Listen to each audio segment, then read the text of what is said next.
ہم نے گزشتہ روز بتایا تھا کہ ایڈمنسٹریٹر اور ڈپٹی کمشنر محمد بھداریجو کے چارج لینے کے بعد اب آؤٹ آف ٹرن پروموشن رکھنے والے اور بدعنوان افسران خوفزدہ ہو گئے تھے، اور یہی وجہ ہے کہ انہوں نے رائے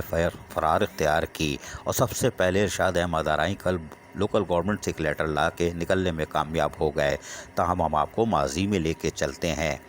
کہ 22 اپریل 2019 کو دائر کی گئی ایک پٹیشن کے بعد اسسٹنٹ ایڈوکیٹ جنرل سندھ نے باقاعدہ اپنی دستخط سے سیکرٹری لوکل گورنمنٹ بورڈ اور میونسپل کمشنر بلدیہ کورنگی اور ڈائریکٹر ایڈمنسٹریشن کو خط لکھا تھا کہ سی پی نمبر ڈی 565/2019 جو زبیر خان نے دائر کی ہے حکومت سندھ کے خلاف، اس کے حوالے سے انہوں نے تفصیلات مانگی تھی کہ آپ کے یہاں جعلی bogus out of turn promotion حاصل کرنے والے افسرانوں کی تعداد موجود ہے، ان کے بارے میں تفصیلات مانگی تھی۔ تاہم خلیق الرحمان سیکشن آفیسر 5 نے 10 مارچ 2020 کو باقاعدہ میونسپل کمشنر بلدیہ کورنگی کو خط لکھ کر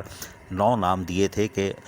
عدالت کی پٹیشن کے بعد ایڈوکیٹ جنرل نے بھی تفصیلات مانگی ہے کہ آپ کے یہاں جعلی بوگس بھرتی کے ساتھ ساتھ آؤٹ آف ٹرن پروموشن 18 سے 19 حاصل کرنے والوں کی تعداد موجود ہے، لہٰذا ان کی انکوائری کنڈکٹ کی گئی ہے، تمام تر تفصیلات فراہم کی جائے، جس میں پہلا نام Muhammad Irshad Arain senior director council grade 19 درج ہے۔ جس کے بعد میونسپل کمشنر بلدیہ کورنگی نے بھی تمام ان ناموں کو لیٹر جاری کیا تھا کہ جس میں پہلا نام ارشاد احمد آرائی ڈائریکٹر کونسل ہے، اور یہ 6 جولائی 2020 کو کیا گیا تھا کہ آپ کے خلاف پٹیشن دائر ہے کہ آپ کی بوگس بھرتیاں اور آؤٹ آف ٹرن پروموشن ہے گریڈ 18 سے 19۔ اس حوالے سے تمام تر تفصیلات کے ساتھ آپ لوکل گورنمنٹ بورڈ رجوع کریں اور وہاں جا کر جواب دہ ہوں کہ یہ کیا ہوا ہے۔ اس لیٹر کے بعد یقینی طور پر کارروائی عمل میں لانی چاہیے تھی، لیکن پٹیشن کنندہ نے جو کہ اپنی جنگ لڑ رہا تھا اس کو فوری طور پر سابق چیئرمین نے بحال کر دیا، جس کے بعد درخواست واپس لے لی گئی اور درخواست گزار کی درخواست واپسی پر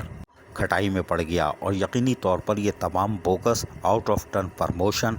اور بوگس بھرتی والے بچ گئے، اور یہ ایک نہیں 2 دفعہ ہوا، جبکہ سابق ایڈمنسٹریٹر اور ڈپٹی کمشنر شہریار گل میمن نے بھی انکوائری کنڈکٹ کی تھی، لیکن 18-19 گریڈ والوں نے فائل دینے سے انکار کر دیا تھا، اور نتیجہ یہ ہوا کہ 1 سے 17 والے 16 والے پھنس گئے، اور ان کی انکوائری ہوئی، اس میں انڈر ایج بوگس بھرتیاں والے سامنے آئے، اور جعلی ترقیوں والے بھی، جو سابق چیئرمین کے دور میں جاتے جاتے بھرتیاں تو کی گئیں، وہیں جعلی ترقیاں بھی دی گئی تھیں، اور وہ بھی آؤٹ آف ٹرن پروموشن کر کے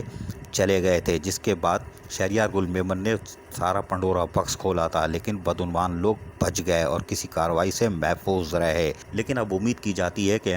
محمد بھداریجو پھر انکوائری کریں گے اور 18-19 والوں کی فائلیں برآمد ہوں گی جو کہ جعلی اور بوگس ہے، اور جنہوں نے بوگس بھرتیوں میں جعلی سروس بک بنائی، جعلی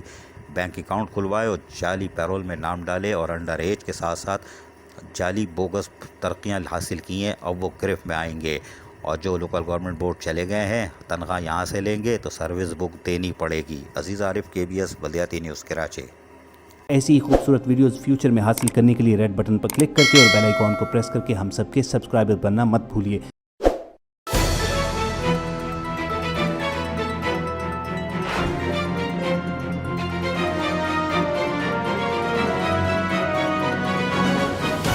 KBS